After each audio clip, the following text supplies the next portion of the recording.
You're watching CBS 5. Now, Eyewitness News. Good morning, everybody. I'm Bill Schechner. It is 15 seconds after 7 Saturday morning. How is your work wearing you down, down, down? Dr. Greg, some tips this morning on reducing what can seem like the never-ending stress resulting from the speed-ups at work.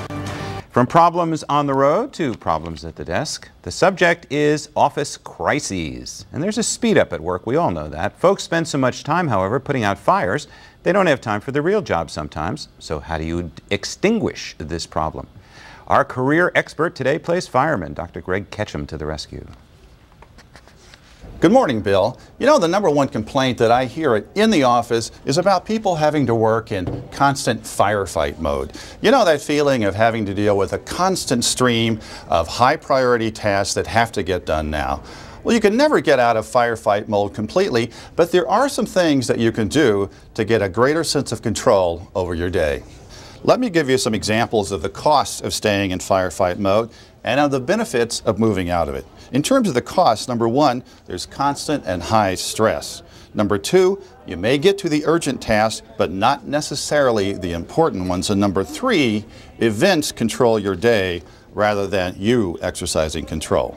Now let's talk about the benefits of moving out of constant firefight mode. Number one, lower your stress level. Number two, increase control over your day. And number three, make progress on longer-term important but not necessarily immediate goals.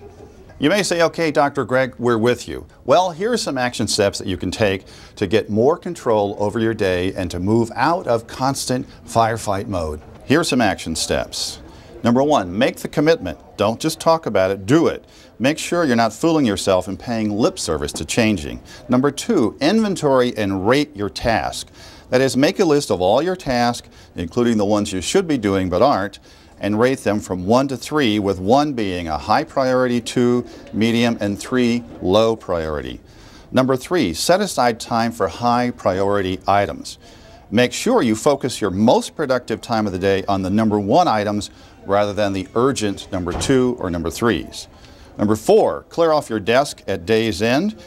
When you come in the morning, you want to have your number 1 item ready to go on top of your desk. And finally, number 5, email yourself a rated task list for tomorrow.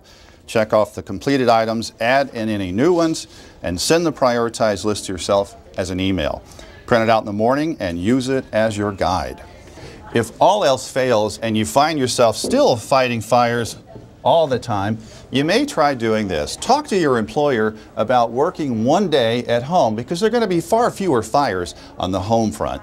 And if that doesn't work, set up a do not disturb hour where you can work on high priority tasks. If you have topics you'd like to see us address, just send me an email at drgreg@talentplanet.com. And for more information, go to talentplanet.com, click on Dr. Greg, or cbs5.com, click on News, Weekend Early Edition, Career Advice.